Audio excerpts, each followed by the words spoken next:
디모데전서 3장 14절로 4장 5절까지 말씀입니다.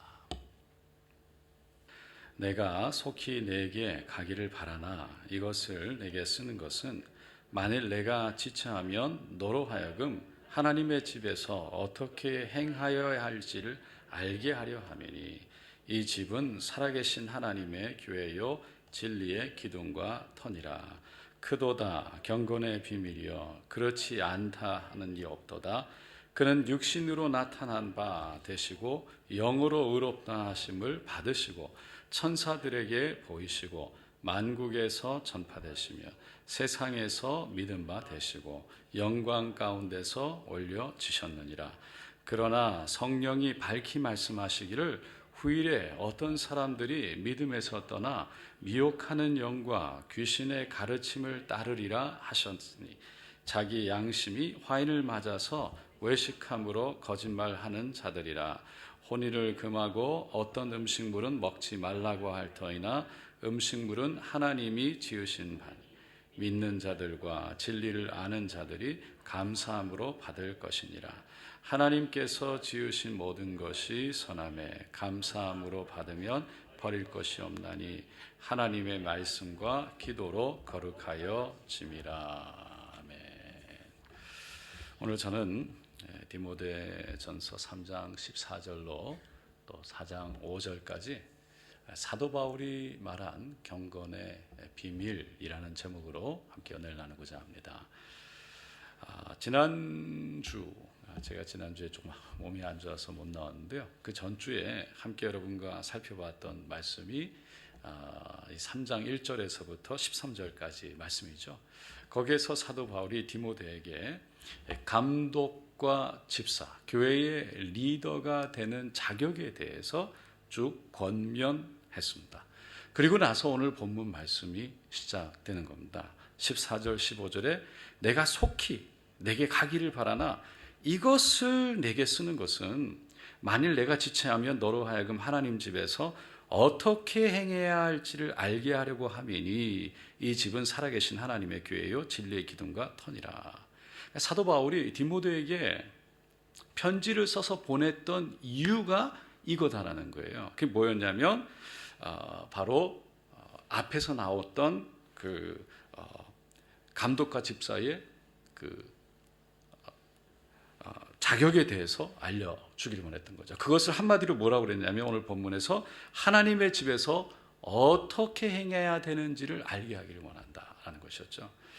사도 바울은 디모데에게 내가 혹시라도 늦어지면 이것이 알려지는데 사역을 하는데 이게 안 가르쳐져서 혹시라도 해가 될까봐 혹시라도 누가 될까봐 빨리 지금 편지로서라도 보낸다라고 말하고 있습니다.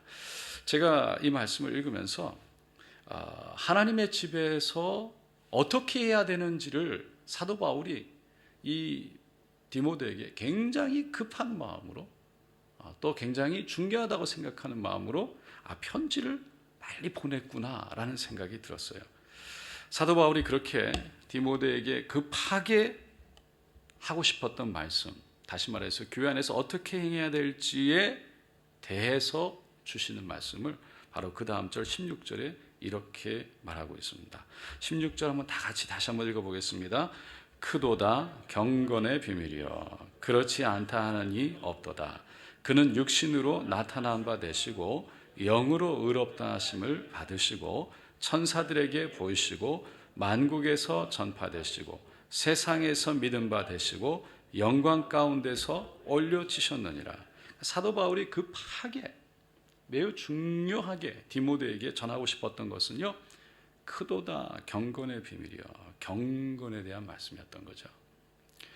교회 안에서 우리 지난주에 봤던 감독과 집사의 자격에 대한 부분이 우리 성품과 인품에 대한 부분이었는데 그것과 사실 일맥상통하는 말씀이에요.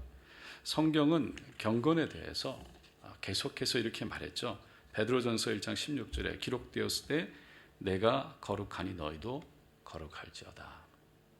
레위기 11장 45절에 나는 너희의 하나님이 되려고 너희를 애굽 땅에서 인도하여 낸 야훼라. 내가 거룩하니 너희도 거룩할지어다. 하나님은 예수를 영접하고 그리고 하나님을 따라가겠다고 결단하고 결심한 사람들, 그렇게 고백한 사람들이 이제 살아가야 하는 방법은, 교회 안에서 행해야 할 일은 바로 거룩을 쫓아 살아가는 것이다. 경건한 가운데 살아가는 것이다 라는 거예요. 그리고 오늘 본문에서 그 거룩과 경건을 이루는 방법에 대해서 4장 5절에 이렇게 얘기하지요. 하나님의 말씀과 기도로 거룩하여 짐이라. 성 어거스틴이라는 분의 이름을 많이 들어보셨을 거예요. 이분은 사도 바울 이후로 기독교에서 가장 큰 영향을 끼친 사람 중에 한 명이다라고 평가를 받는 분이죠. 그는 히포라는 곳에 감독으로 섬겼고요. 정말 기독교 역사의 한 획을 그었던 교부, 교회의 서방교회의 아버지로 존중과 존경을 받던 분이죠. 사람들은 그를 성스러운 사람, 세인트라는 단어를 앞에다가 붙였습니다. 그래서 성자, 그러니까 성 어거스틴이라고 부를 정도로 그는 좀 경건한 삶을 살았다고 볼 수 있습니다. 하지만 그가 처음부터 이렇게 경건한 삶을 살았던 건 아닙니다. 16살 때 카리타고로 유학을 갔어요. 거기에서 참 방황을 많이 합니다. 한 아프리카 여자와 사랑에 빠지게 되고요. 그리고 아이까지 낳게 되었어요. 이 어거스틴의 어머니 이름이 모니카잖아요. 이 모니카 어머니는요, 그럼에도 불구하고 기도하는 아이는, 자녀는 망하지 않는다라는 것을 믿었다고 합니다. 그래서 그 기도가 끊임없이 이루어졌을 때 결국 어거스틴이 카리타고에서 방탕한 삶을 청산하고 집으로 돌아오죠. 어머니의 권면으로 동거해왔던 그 아프리카 여인을요, 집으로 돌려보내요. 그리고는 새롭게 정식으로 결혼을 하려고 그러는데, 그 결혼하려고 했던 여성이 나이가 많이 어렸나 봐요. 그래서 정식 결혼할 수 있는 나이가 되도록 기다려야 되는데, 그 2년여의 시간 동안에 기다리지 못하고 어거스틴이요, 다른 여자와 관계를 다시 맺게 됩니다. 그러다가 자신을 돌아보니까 너무 자신이 비참한 거예요. 너무 더러운 거예요. 자기 마음속에 내가 이 더러운 생활을 왜 끝내지 못할까? 그렇게 정리하고 10여 년의 시간을, 7, 8년의 시간을, 그렇게 그 시간을, 오랜 기간을 지나서 어머니의 기도로 돌아와서 변화되었다고 생각했는데 이걸 왜 끊지 못할까? 그러면서 눈물을 흘리며 회개하고 있는데 갑자기 이웃집 아이들이 떠드는 소리를 듣게 되죠. 거기에서 집에서 읽어라, 집에서 읽어라 라는 노래였어요. 그 노래 소리에 정신을 차리고 서재로 뛰어갑니다. 그리고 성경을 펼쳤는데 그 발견한 말씀이 로마서 13장 13절 말씀이었어요. 낮에와 같이 단정히 행하고 방탕과 술 취하지 말며 음란과 호색하지 말며 쟁투와 시기하지 말고 오직 주 예수 그리스도로 옷 입고 정욕을 위하여 육신의 일을 도모하지 마라. 이 말씀을 읽었는데요, 모르는 일이 아니에요. 근데 이 말씀을 읽는데 이 말씀이 마음 깊이 확 들어오는 거였어요. 그러니까 이런 말씀의 뜻을, 아니면 옳고 그름을 몰랐던 것이 아니에요. 근데 이 말씀을 읽는데 말씀이 막 가슴 속으로 깊이 들어왔어요. 그 순간이 오랜 방황을 끝내는 순간이었대요. 기독교의 역사를 바꾸는 순간이었다고 말합니다. 어머니의 기도, 그리고 성 어거스틴이 읽었던 말씀, 성령의 감동으로 결국은 엄청난 변화가 일어났어요. 오늘 본문 말씀 3장 16절을 다시 읽어보면 크도다 경건의 비밀이여 그렇지 않다 하는 이 없도다. 그는 육신으로 나타난 바 되시고 영으로 의롭다 하심을 받으시고 천사들에게 보이시고 만국에서 전파되시고 세상에서 믿음 받으시고 영광 가운데서 올려지셨느니라. 사도 바울이요, 크도다 경건의 비밀이요 라고 고백한 데는 이유가 있어요. 그 경건 안에는요, 엄청난 큰 비밀이 있다는 거예요. 그 경건 안에 너무나 놀라운 비밀들이 있는데 사람들이 모른다는 거죠. 그 경건을 통해서 얻게 되는 놀라운 하나님의 축복이 있는데 그거를 모른대요. 그래서 사도 바울이 비밀이라고 그런 거예요. 그러면서 바로 이어서 예수님의 삶을 쭉 기록했어요. 예수님은 육신으로 나타나신 바 되고 영으로 어렵다 하심을 받으시고 천사들에게 보이시고 만국에서 전파되고 세상에서 믿는 바 되시고 영광 가운데 올리시느니라. 그러니까 이 땅에 육신으로 오신 그 예수님, 천사들이 주님의 오심을 그 들에서 양을 치는 목자들에게 나타나서 보여주시고 증거했다. 그리고 침노한에게 물과 침례를 받으면서 그렇게 성령이 임하고 성령에 끌려 광야로 갔다가 그곳에 사단의 시험을 받았지만 결국은 죄를 짓지 않으신 그분, 결국 십자가를 지시고 죽으심과 그 이후에 부활하심을 통해서 저 하늘에 올려지신 분, 그래서 그분은 천하만국의 이름이 알려지신 분, 바로 그분이 예수님이다 라고 말하고 있어요. 그러니까 지금 그분은 그런 경건의 삶을, 예수님은 성령 안에서 죄짓지 않는 삶을, 주님과 동행하는 삶을 그 예수님이 살았다. 그러면서 결국은 우리도 경건의 삶이라는 것은 예수님을 따라 사는 삶이다라는 것을 사도 바울이 말하고 싶었던 것이죠. 여러분, 예수님의 삶이 경건한 삶이었던 이유는요, 그분은 자기 자신을 위해서 이 땅에 오신 것이 아니라 죄인을 위해서 이 땅에 오셨다고 말하기 때문이에요. 누가복음 19장 10절에 인자가 온 것은 잃어버린 자를 찾아 구원하려 함이니라. 마태복음 20장 28절에 인자가 온 것은 섬김을 받으려 함이 아니라 도리어 섬기려 하고 자기 목숨을 많은 사람들의 대성물로 주려 함이니라. 그래서 누가복음 5장에 보니까요, 30절에 바리새인과 그들의 서기관들이 그 제자들을 비방하여 이르되 너희가 어찌하여 세리와 죄인과 함께 먹고 마시느냐. 예수님은요, 이 땅에 오셔서 경건한 삶을 사셨는데 멀리 어디 산에 가가지고 그냥 이렇게 사신 분이 아니었어요.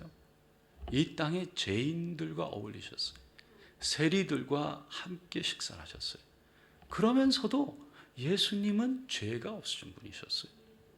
세상을 떠나서 경건 가운데 살아가는 것이 아니라 세상에서 경건 속에 살아가신 분이었는데 그게 어떤 사람이냐? 죄인들과 함께하는 삶이셨다.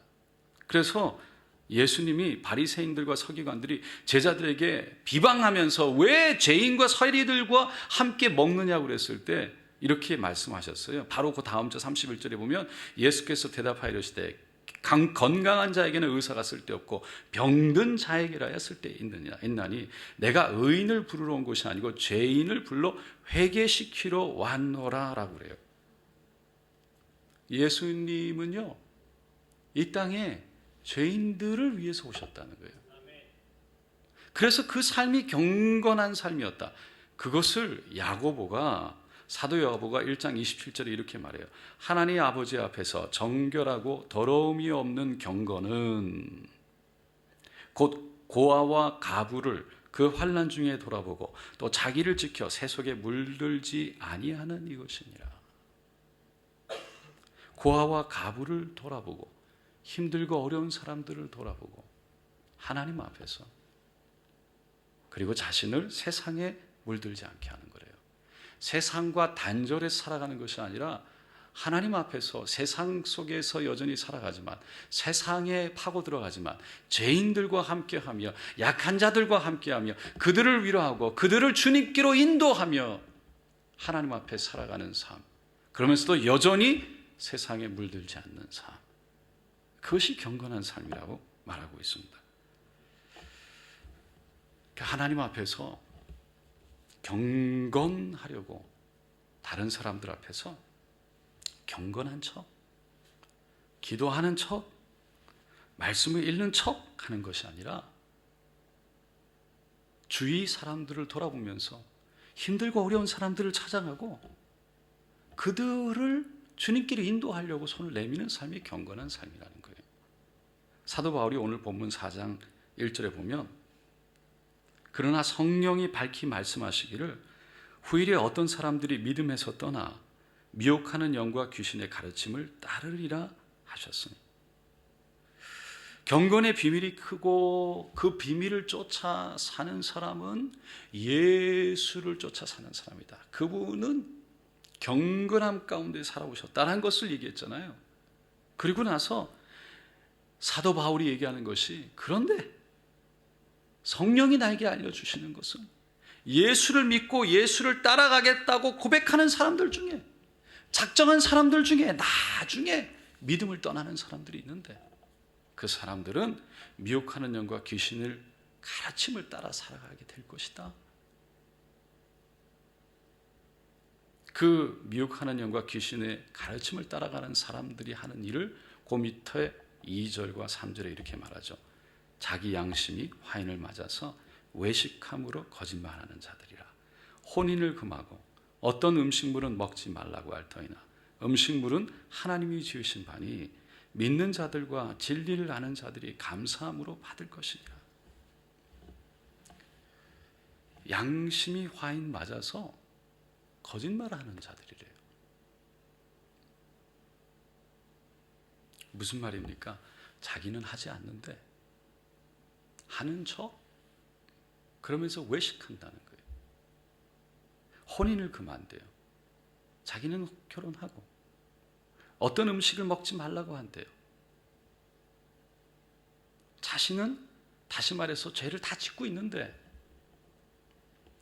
자신은 다 죄를 짓고 있는데 다른 사람들을 바라보면서 비방하고 손가락질하면서 마치 자신은 죄가 없는 것처럼 거짓말을 한다는 거죠. 율법적으로 옳고 그름에 빠져서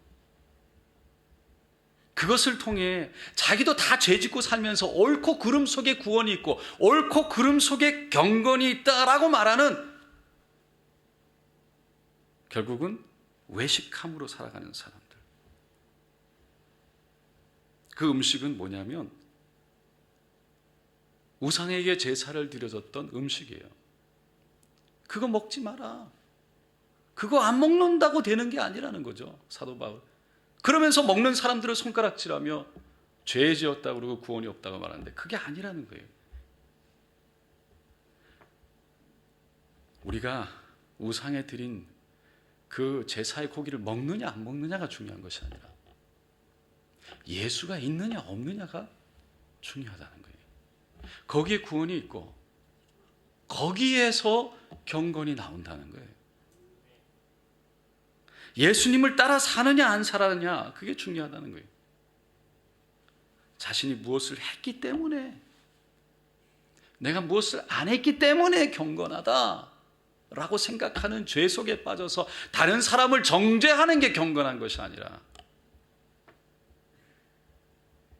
거기에 구원이 있는 것이 아니라 자기를 돌아보고 하나님 앞에서 누구 때문에 내가 뭘 했기 때문에 안 했기 때문에 아니라 예수님 때문에 내 안에 구원이, 예수님 때문에 내 안에 하나님의 은혜가 있어서 경건이 있다는 것을 고백하고 그 주님을 따라 살라고 하는 그 사람에게 하나님은 경건을 허락하신다는 거죠.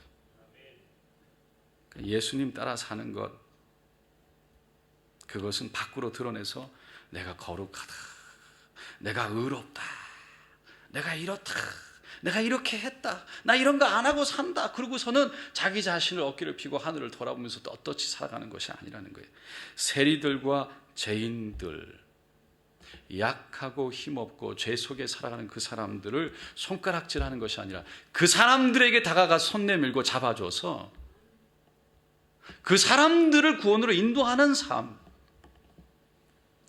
그 사람들과 나와 괴리감을 두고 나는 당신과 달라, 나는 거룩해 라는 외식 속에 살아가는 것이 아니라 그런 사람들에게 찾아가서 기도해주고 그런 사람들을 위로하고 그런 사람들에게 괜찮아, 성 어거스틴도 그랬어. 예수님이 우리의 예수님이 나의 의요. 예수님밖에 없어. 용기와 격려와 힘을 줘서 하나님께로 나오게 하는 사람이 경건이 무엇인지를 아는 사람이라는 거예요. 교향곡의 아버지로 불리는 프란츠 요제프 하이든, 잘 알죠? 오스트리아에서 로라우라는 곳에서 태어났대요. 이분은 100곡 이상의 교향곡을 썼죠. 70곡에 가까운 한약 사중주. 그래서 이 하이든의 곡들을 지금도 많은 사람들이 좋아하고 연주하죠. 아버지는 궁중에서 수레바퀴를 만드는 사람이었대요. 그 아들이 12명이 있었는데 아이들이 그 중에 둘째로 태어난 사람이 하이든이었어요. 삼촌에게 음악을 잠시 배웠고요. 10년 동안에 1740년도 그때부터 10년 동안에 빈에 있는 성 슈테반 성당에서 콰이어 찬양대를 하면서 노래를 부르고 또 악기를 그런 성당에서 교회에서 배웠지만 실제로 음악 교육을 정확하게 받지 못했고 그래서 참 어렵게 살아가면서 아이들에게 자기가 아는 작은 일이지만 음악을 악기를 가리키면서 아주 가난하게 살았대요. 그럼에도 불구하고 그는 늘 경건한 삶을 살았다라고 기록하고 있습니다. 하루는 음악가들이 가난한 사람들이 함께 모여서 서로 참 음악가로서 살아가는 이 어려움을 함께 나누게 되었대요. 그러면서 이 스트레스가 일어날 때 어떻게 이것을 해소하는가라고 물었더니 한 음악가가 나는 가서 술을 마신다라고 얘기를 하죠. 술을 마시면 다 잊어버려서 이보다 좋은 게 없다. 두 번째 사람은 난 너무 힘들고 답답하면 친구를 만나러 간다 라고 얘기해요. 근데 세 번째 서로 쳐다보다가 하이든을 봤죠. 하이든이 나는 기도를 한다네. 수십 년 동안 그렇게 기도를 해왔는데 그때마다 마음과 몸이 가뿐해지더군이라고 했답니다. 할렐루야. 제가 이 간증을 읽으면서 저도 부끄럽지만 할렐루야. 이게 우리가 굉장히 부끄러워지게 하는 거예요. 제가 하고 싶은 얘기가 이거예요. 다른 게 아니라 오늘 본문 말씀의 마지막 절이 우리를 거룩하게 하는 게 기도와 말씀이라고 그랬어요. 여러분, 우리가 이 말씀을 모르는 게 아니에요. 늘 들어서 알고 있어요. 알고 있어요. 중요한 건 뭐냐? 기도와 말씀을 우리가 하느냐예요. 우리가 예배에 나오는 거 나올 수 있어요. 너무나 귀해요. 예배에 와서 말씀을 듣는 건 너무나 중요합니다. 예배에 나와서 기도하는 건 너무나 중요합니다. 그런데 우리의 삶 속에 평상시에 기도와 말씀이 있느냐는 것이죠. 우리가 살아가면서 분명히 우리는 세상 속에 살아가요. 세상을 떠나 사는 것이 아니에요. 그 세상 속에 살아가면서 우리가 예수를 믿고 따라간다고 하는데 그래서 예수를 따라 경건의 모습으로 살기를 원하는데 우리 삶 속에 기도와 말씀이 있느냐? 또 그 하나님이 세운 하나님이 원하시는 죄인들, 인맥한 자들, 어려운 자들, 하나님과 멀어져 있는 자들, 그런 사람들 보고 손가락질하면서 우리는 나는 달러 라고 나는 죄 안 지었어 저렇지는 않아 라고 말하면서 스스로 의로워져서 하늘을 바라보며 서 있는 거다.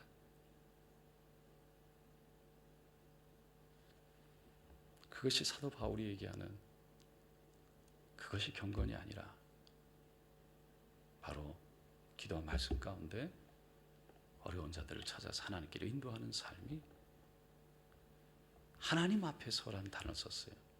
하나님 앞에 사는 것이 경건이다 라고 얘기합니다. 여러분, 오늘 이 말씀이 우리가 모르는 말씀이 아닌데요, 참 이 말씀을 준비하면서 기도가 많이 나왔습니다. 우리가 다시 한번 우리를 돌아보고 또 기도와 말씀 가운데 스스로 기도한다, 말씀 읽는다라는 자체를 내가 그걸 가지고 하나님 앞에, 사람들 앞에 드러내는 그런 것도 아니고 하나님 앞에서 하면서 사람들 앞에서는 힘들고 어려운 사람, 죄인들에게 찾아가는 그런 예수님이 살아가셨던 모습을 따라가는 우리가 모두가 되시기를, 그렇게 노력하기를 예수님의 이름으로 축원드립니다.